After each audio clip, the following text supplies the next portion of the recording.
Welcome back. Thank you for staying with us. Minister for Agriculture and Fisheries Ezekiel Joseph has taken a swipe at the Viewfort South MP, Dr. Kenny Anthony, after he issued a press statement calling for attention to the plight of Viewfort fishers. Member of Parliament for Viewfort South, Dr. Kenny Anthony, in a press statement issued on Monday, called on the Minister for the Fishing Sector, Ezekiel Joseph, to address the plight of the fishers of Viewfort following the closure of the Fish Marketing Corporation. Dr. Anthony said it appeared that no thought was given to the continuing need of fishers for ice to undertake their fishing operations when the government closed down the operations of the Fish Marketing Corporation. Dr. Anthony noted that fishers require ice daily for their bait as well as for when they return to land to protect their catches. His statement read in part, quote, "The treatment meted out to the fishers of Viewfort is both unacceptable and unconscionable. Fishers are as important as other stakeholders in the economy, and they must be treated fairly and with respect. I trust the minister will heed my advice and resolve this problem without any further delay," end quote. Minister Ezekiel Joseph says Dr. Anthony should be quiet on the matter. But if I was Dr. Kenny Anthony, I would not make a statement. You know why?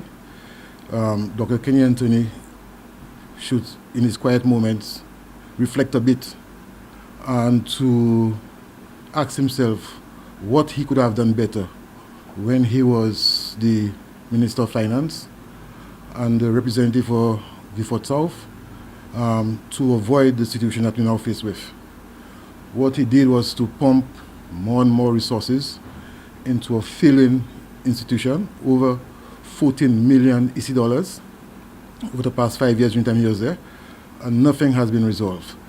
Minister Joseph says there were moves taken with the goal of ameliorating the situation. He says consultations were held between the former board of the cooperative and the ministry to determine a resolution. When I heard that there was no consultation, that's totally wrong, okay? We had the consultations, we come up with recommendations, and that's how we move forward. As to suggesting to them that, look, in the interim, that we are willing to allow them to operate the facilities to provide that type of support to the fishermen. Unfortunately, there was a new board elected about a week ago. The new board, the president of the new board met with my PS, and my PS again indicated to the president our intention of allowing them, right, to operate the facilities to provide access to the farmers, to the fishermen. So we are now waiting for them, all right. They promised us that by Monday they would have given us some positive feedback as to their intention, and up to now we have not heard from them. So yes, there are plans as to working along with the cooperative to provide that type of support to the fishermen. While the ministry awaits word on who will run the facility in the interim, the fishers of Viewfort are on their own and on thin ice. Students of the Ave Maria Primary School who entered grade 3 are celebrating 100 days of school. The initiative looks to allow girls an opportunity to showcase the knowledge they have amassed so far to their peers, teachers and parents. Solange Alfred reports. Excited faces rush to show off their many accomplishments. The grade 3 students of the Ave Maria Primary Girls' School have highlighted all the hard work put forth in their first 100 days of being in grade 3. Teacher at the school, Charlene Forche Joseph, noted that the celebration acts as a preview for parents and guardians to take note of all the girls' undertakings thus far. Every time the girls come to grade 3, that's their first time in primary school, so we do a countdown to their 100th day of school to see all of what they've accomplished, and we have an open day where the parents are welcome to come in and see what the girls have done for that number of days.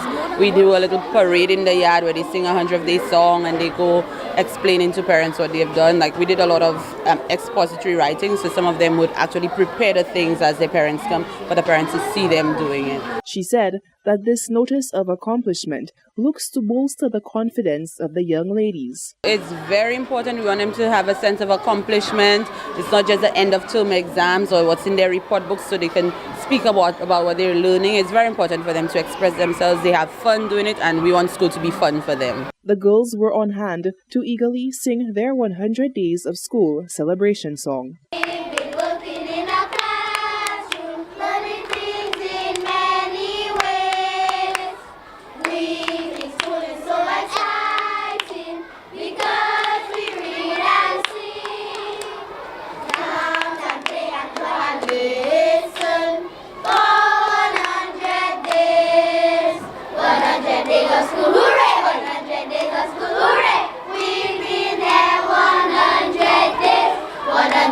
of school, hooray! 100 days of school, hooray! We've been here 100 days. The grade 3 students of the Ave Maria Primary Girls School had a well-placed display of arts and crafts, writings, and other various school materials that showed off all their endeavors for the 100 days present at school. Reporting for Hot 7 News, I am Solaj Alfred. Making a way for exporters to penetrate the U.S. markets is in keeping with Export St. Lucia's mandate. On a recent mission to the USA, Export St. Lucia sought to create a link with ethnic and non-traditional markets to elevate the opportunities for St. Lucian exporters. Solaj Alfred tells us more. With trade seemingly flowing in one direction when it comes to relationships with superpower nation United States, Export St. Lucia set out on a mission to develop ties, enter markets, and help in creating a maintained export relationship with players on the international market. Director of Client Services Jason Badal says that the mission's main agenda was to establish a sense of balance with imports and exports in the USA. Our trading arrangements with the United States is governed by a trade agreement called the Caribbean Basin Initiative that was negotiated through CARICOM, and it offers preferential access to St. Lucia, giving them full access to United States duty-free and quota-free for all products except textiles. However, what we've noticed over the years is that very few exporters have successfully penetrated and sustained the entry to the United States. So the objective of this mission was to explore how other non-traditional exports could enter the United States market. Also to look at existing exporters and how we can increase their arrangements, to explore the issues which affect or the hurdles that affect exporters from sustaining the entry, and to also look at opportunities for artists and musicians. Badal notes that the mission brought to light that change in demand within the U.S. market is moving towards creating an opening for non-traditional products. The millennial demand, basically, there is a great opportunity for non-traditional produce. Breadfruit, dasheen, yams, peppers, golden apples, passion fruit. Those items are now in heavy demand due to changes in basically the demand for supermarkets in the United States. So the mission undertook basically a lot of studies to look at where we could penetrate, who are the distributors to target, how to get it there, the logistics, and to ensure that we could move on from there. He says that to maximize entry and sustainability within new markets, ethnic and terminal markets were the focus during Export St. Lucia's recent mission. An ethnic store in the United States could be a huge market for a company like St. Lucia. It's all about who is buying and why they're buying. So we've done the research, we know why they buy. So now we need to partner and put the stories with some of our St. Lucian producers. And we have some tremendous stories there that attract people from all over the world. Officials at Export St. Lucia remain adamant on not only assisting producers with entrance into new markets, but also sustaining their entry. A push towards hazard analysis and critical control points, or HACCP certification, proper labeling of products, and also testing of products looks to assist in improving the capacity of local exporters. Reporting for Hot 7 News, I am Solaj Alfred. This is the Hot 7 Nightly News. Sports News with Tennyson Glasgow is up next.